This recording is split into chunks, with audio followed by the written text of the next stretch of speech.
Welcome to the show. Sergeant Lloyd with the Santa Rosa County Sheriff's Office. I have with me today, as a co-host, Assistant Chief Shane Tucker. How are you, sir? Rich, good afternoon. How are you doing? I'm doing really good today, really good. And how about you, though? I mean, anything new? It's great to be back. Man, it seems like we were just here a couple of weeks ago. It was. I always have such a good time with Time flies. It does. Time flies. It does. We got a ton of information to go over today. So, Chief, let's get on with it. We have, first, on our hot topics, of course, usual.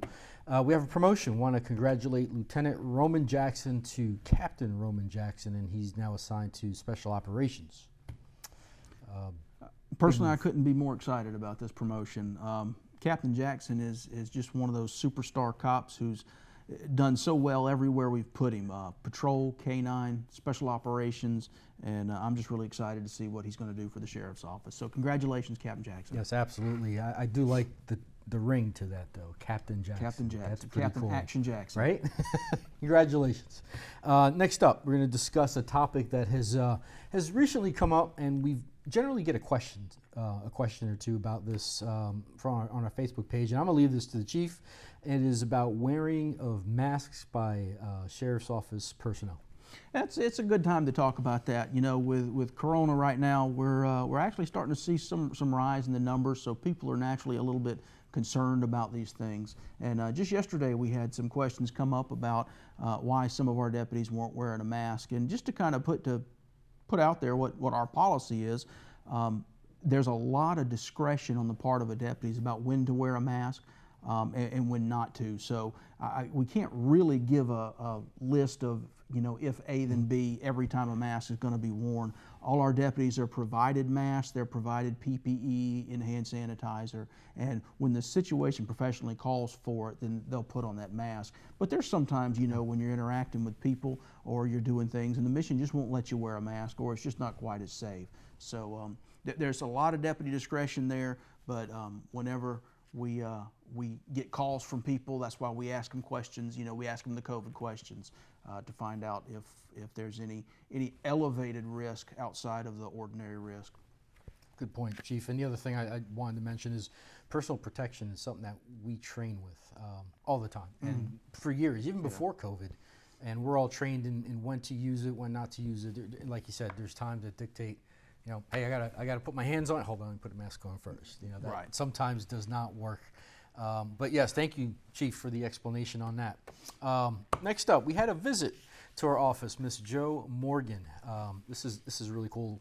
We got this new dog, and it is the cutest bloodhound you'll ever see.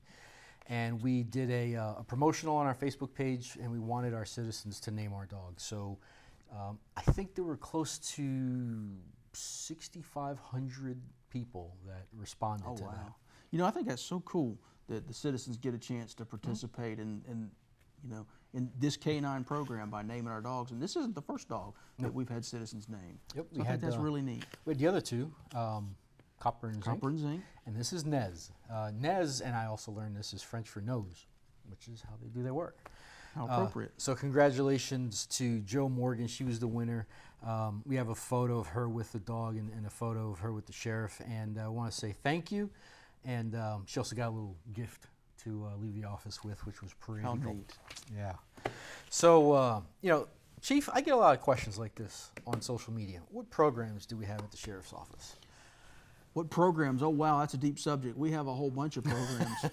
We do. Where would you like to start? We do. Well, I have a list. How convenient.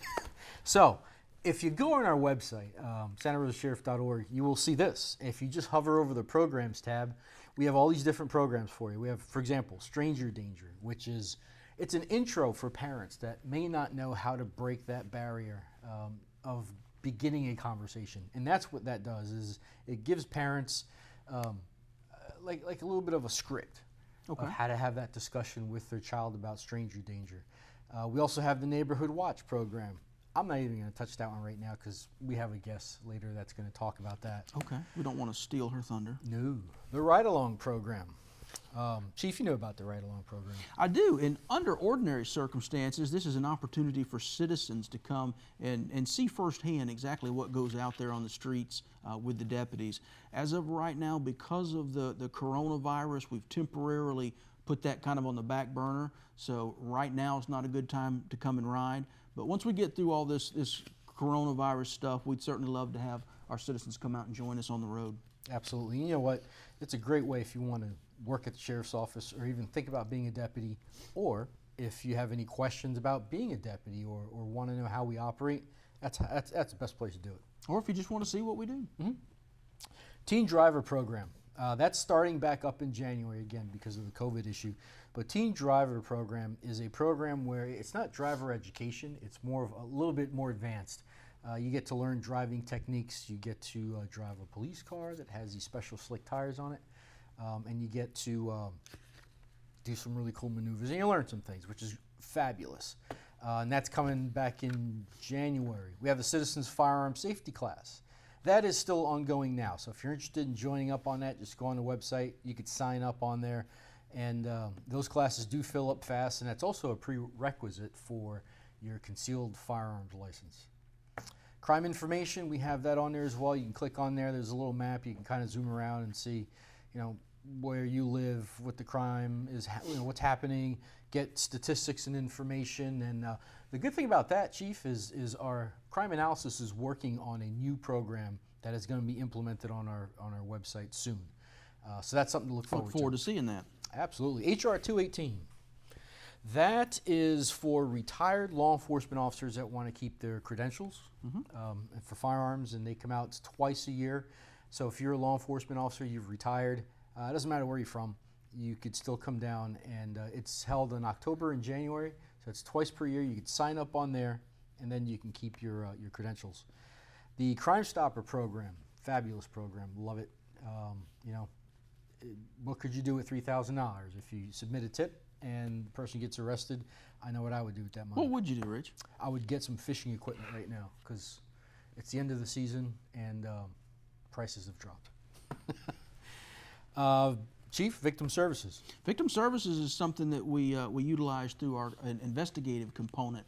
In the state of Florida, as you know, when people are victimized, whether it's a violent crime or otherwise, they have certain rights statutorily granted to them to help them through the process. So we have dedicated professionals in our Victims Advocate Unit that their sole purpose is to help victims navigate the criminal justice process with as little difficulty as possible. Can't say enough about the ladies in our Victims Advocates program. They're some amazing. Very professional people. Absolutely. And lastly is a business contact program. If you own a business in Santa Rosa County, sign up with it, go on there, fill out the form, send it in, and then we could have you registered. So if there's something that happens at your business, we can contact you directly. Chief, I'm out of breath. Let's go ahead and take a break. That's right. Have you ever laid in bed and wondered what your future is going to be like? I do, and I often wonder what it's like to be a deputy. How would I look in a uniform? What's on that belt? What's the car look like inside? Who would I work with? What's it like to help others in need? What's it like to fight crime? One day, I'm gonna know. It's a dream come true to become a deputy for Santa Rosa County. It was one of my goals I had in life, try and become a deputy before age 30, and I did it. I always wanted a brother. Now I have a ton of brothers. We're always having each other's backs. And that's that kind of close-knit family that you just can't get in any other kind of job. I'm patrolling paradise. I work where people come to vacation, and that's amazing. Welcome back to the show. I'm really excited about this second episode. Segment 2, I am going to welcome our newest addition to our team. This is Megan Wetzel with our Crime Prevention Department. You're the Crime Prevention Coordinator. Hey guys, I'm excited to be here. Awesome. Glad you're here. Yeah. So one of the things I left out when we were talking in the last segment was the Neighborhood Watch program. That is a huge topic for us. We have a lot of folks that want to get involved in a Neighborhood Watch program, and there's so many different ways to do it. Megan, explain. Alrighty, well, the safety of our community is a shared responsibility. It's not just the Sheriff's Department, it's the people in the community. you guys know your community best. So we have a few different resources to help you monitor the activity going on in your community. We have several resources such as the Nextdoor app.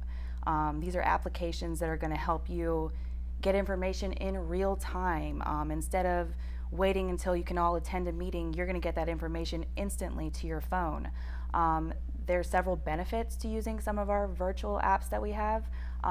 They're easier to attend virtually. There's more participation, and there's 24/7 information communication. So like I said, you are not waiting to get that information at a certain date. You're getting it real time, instantly. The two different apps that we have are the Nextdoor app. This one instantly connects you with others in your neighborhood. It's verified, so you know who you're talking to. You know that they're all in your neighborhood, and you can get real-time relevant information on that app. Another app that we have is the Neighbors app by Ring. This app is great because it shares video footage, and a lot of people think, oh, well, I have to have the Ring doorbell app to be able to use this. No, you don't. You can share all sorts of video footage on here, and another great part of this is it automatically links law enforcement in. So when you upload a video in your area, it is automatically sharing that with the Santa Rosa County Sheriff's Department, so we can get involved if we deem necessary. Hey, I'm glad you mentioned that. We just closed a really interesting case when it came to that. So somebody had noticed on their video camera that there was somebody in their driveway, and they decided to share that, and then somebody else shared it, and this was all done on the Nextdoor app. And next thing you know, our property detective was able to get that video because it alerts us as well, and we ended up catching that guy that night, not knowing that he was doing vehicle burglaries, but he was arrested for loitering and prowling, and it was after that they had gone and reviewed the videos to find out, hey, you know, it was probably a first that we were able to arrest somebody on something different. And Rich, if I'm not mistaken, I believe we recovered some guns on that as well. He had stolen some guns out of some vehicles, so that was a tremendous asset that night. That was great. So use it. I mean, it's a great thing. It's free. It puts everybody together, and virtually, I mean, I know I don't have much time, so if I could do something on an app, I'd rather do that. But then again, Megan, there's people that like the traditional programs, and that's not a bad thing either. Well, one thing about the traditional program is that it does bring the community together, and you can get involved in person. But something that we'd like to emphasize about that is if you see something suspicious in your community, do not hesitate to call us. We have a non-emergency number that you can reach out to. A lot of the times we hear people say, oh, well, you know, I saw that, but I wasn't quite sure if it's something that warranted me reaching out to you guys. I know that you guys are busy at the Sheriff's Department working on things, and no amount of information is too small to provide to us, because sometimes that piece of information can be relevant on what we have our deputies out in the community working on, and that can really help us. So no amount of information is too small to call us for.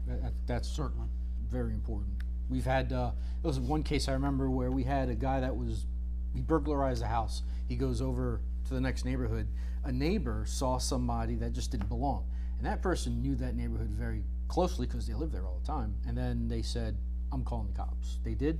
That small little tip that they gave us ended up closing multiple burglary cases. So really, folks, no information small enough for us, because it's that little piece of the puzzle that'll bring a case together. That's right. Now, if you do choose to go with the traditional Neighborhood Watch program, go to our website, and we do have some resources for you. We have a Neighborhood Watch manual that'll in detail explain to you what you need to do to get the steps started to get this program going in your community. Hey, let's talk about some of the things that you can discuss during a meeting, or even virtually, or even within your family. And some of those things are like personal safety. What are some of the personal safety issues in your neighborhood that may be different from other neighborhoods? Rape prevention, safety for the hearing impaired. You know, these are things people don't think about very often. Street safety, stranger danger, which is on our website. Home security, water safety, boat safety, especially Santa Rosa. I mean, we got, what, 200 and some miles of coastline. Awareness and patrol techniques, observation, how to be an observer. First aid, CPR, animal control, dogs, what to do with dogs. Scams. We get that a lot. Oh my God. That's still going on. It just is nonstop with the scams. And that's great, because if you have senior citizens that live in your community, you'd be able to share that information with them, because unfortunately they target a lot of the senior citizens in our county and across the country. They do, and I think it's important to note that a lot of these scams are getting really sophisticated. Mm-hmm. So it's not as easy to identify some of them as you may think. So it's really helpful if people can stay educated and kind of stay on top of what some of these trends are. School resource officer, if you live near a school, get to know your school resource officer as well. I mean, why not? They're there in your area. Community policing, huge program. Chief, when you started, we had community policing, didn't you? We were I started in the 90s, and community policing was a big buzzword. We were in a program at the time called Smart Cop, mm-hmm. which the theory behind it was based in community policing, but we kind of got away from it for some difficulties that we had in the actual implementation of it. But now we're doing better than ever, because our numbers are down, our crime numbers are down, and it's great. So we also have volunteer programs, emergency preparedness. What better way to talk about hurricanes and preparation? Get to know your neighbors, and you can have all kinds of stuff going on. You have block parties and everything else. Traffic teams, we get traffic complaints. If you have a traffic issue in your neighborhood, it's good to talk about it, and then you can share that information with the sheriff's office as well. Also, how to be a witness, very important. What to look for. What are the things you need to be aware of? What's unusual? And those are important topics. Get to know your sheriff's office, district office, and the staff as well, because we don't really know. Some folks, we get questions, hey, where do I fall with this? Am I in Pace? Am I in Milton? So it's important to know that. And kind of on that point, Rich, it's really important to know exactly who your district representatives are, because oftentimes we get calls from people, and I need to send them to someplace else, but they get kind of put out because they've called the sheriff's office and they want me to be the person to take responsibility. So it's helpful to us if you know who's responsible for the district that you live in. Let's do this, Chief. Got a lot more to cover. We're going to go on our break, and we'll be right back. Okay, sir, this is a citation for speed. However, I did give you your break, but you need to do me a favor, slow on down, just because of the fact that, it is dangerous out here speeding right here. So do me a favor, slow down. Whoa! Slowing down. Whoa! Wow. That's the reason why you got to have a move-over law in effect to save somebody's life. Hi, I'm Santa Rosa County Sheriff Bob Johnson, asking you to please remember to move over so all of us can come home safely. From that first day when I started hearing stories about what law enforcement actually, entailed, I was hooked. I'm very involved with, being on the SWAT team. It's my niche, if you will. I take pride in what I do. And my wife grew up in Santa Rosa County. I have, 2 children, one on the way. I try to be the best husband and father I can be. Hopefully at the end of the day, it'll make me a better cop as well. I am Michael Ramirez, and I am proud to be a Santa Rosa County Deputy Sheriff. Welcome back. Our favorite part of our show, which is the Wanted Fugitives. These people are wanted as of 11/17/2020. And let's get on with it. Chief, who wants to go first? All right, I'll go ahead and kick it off. All right, sir. First up, we have a Chance Austin Rubinick. Chance is wanted for trafficking in cocaine up to 150 kilograms. I'm not great with math, but that's a lot of cocaine. It is. Trafficking in amphetamines, that's only 14 grams or over. Some marijuana in there for good measure. Chase is a white male, about 24 years of age, approximately 6 foot 5 inches tall and 185 pounds. He has brown hair and brown eyes. Now, he may be armed, so we don't want anybody to try to contact Mr. Rubinick. Just give us a call and let us handle it. Next up is Brenda Gail Lynn Williams. And Brenda is wanted for failure to appear, burglary, unoccupied conveyance, and criminal mischief. Brenda is a white female, 23 years of age. She is 5'3", 130 pounds. She has blonde hair and blue eyes. All right, and up in the number 3 spot is Zachariah Lafayette McCormick. Mr. McCormick is wanted for possession of synthetic cannabinoids, that's spice. He's a white male, 30 years of age, about 6 feet 2 inches tall and 180 pounds, brown hair and hazel eyes. If you know where Zachariah is, give us a shout. Next up is Ashley Rose Bach. And Ashley is wanted for trafficking of amphetamines 14 grams or over, possession of a controlled substance 2 counts, driving while license suspended. Subsequent offense, and Ashley is a white female, 33 years of age. She is 5'4", 180 pounds, with brown hair and green eyes. All right, and coming up next is James Gregory Odell. Mr. Odell is wanted for felony theft, third or subsequent offense, and violation of probation for tampering with an electronic monitoring device. He is a white male, 43 years of age, 5'10", 175 pounds, with brown hair and blue eyes. And coming up next is Cody Shane Hicks. And Cody's wanted for possession of a controlled substance without a prescription and resisting an officer. Obstruct without violence. Cody is a white male, 27 years of age. He is 5'6", 160 pounds. He has black hair and brown eyes and is considered violent. All right, and last but definitely not least, Robert Glenn Smith Jr. Mr. Smith is wanted for felony battery that's domestic violence related, domestic battery by strangulation, kidnapping and false imprisonment along with some obstruction, and tampering with a felony proceeding. He's a white male, 39 years of age, 6 feet 2 inches tall, 240 pounds, gray hair and brown eyes. If you know where Mr. Smith is, give us a holler. We need to get him off the streets. Look at those charges. So if you have any information in reference to these individuals, contact Santa Rosa County Crime Stoppers 437-STOP. You could be eligible for a reward of up to $3 grand. That would be nice. That would be nice, really nice. No questions asked, completely anonymous. So let's continue some of the things that we were talking about with the Community Watch to get to know your area better. Some of the things are like teen vehicle safety, conflict resolution, child services, know where your fire station is too. That's kind of important. Yeah, that makes sense. Yep. And if you have a current program, Megan, I'm sure you'll agree with me, if you need it revitalized and it's kind of slipping a little bit, give Megan a call and she'll be able to help you out. Trick question for you. What's your office number? Got it right here. My number is 850-983-1236. Cheat sheet, huh? Yes. She's brand new, folks. Well, to be fair, that's only been her number for about 2 days. Yes, yeah. Absolutely, absolutely.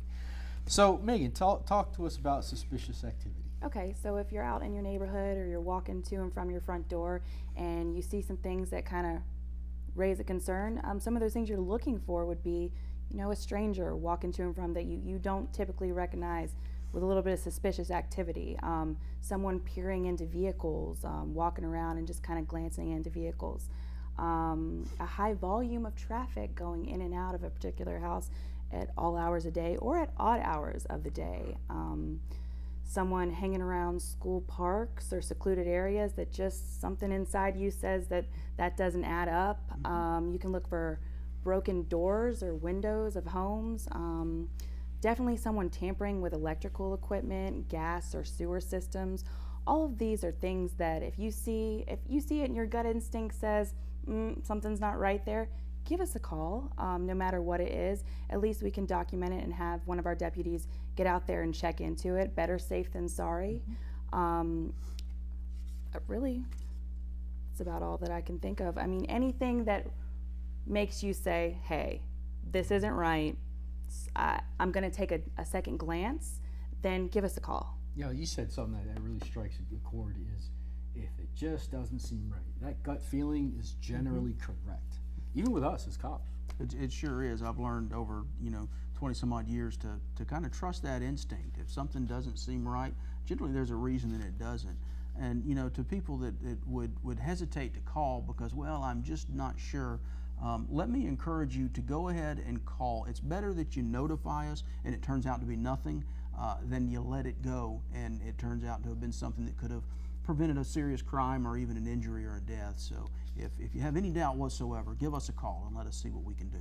Good point, Chief. And with that, I wanted to talk about when to call us, but before I do, I just want to pass along a reference that the FDLE, Florida Department of Law Enforcement, has a sex offender website that you can go to. Just put it in Google, it'll pop up, and get to know who's in your neighborhood, inform children about their safety, and the stranger danger portion. But what I also wanted to talk about was when to call 911 versus non-emergency. Chief, what's our non-emergency number? Non-emergency number is going to be 983-1100.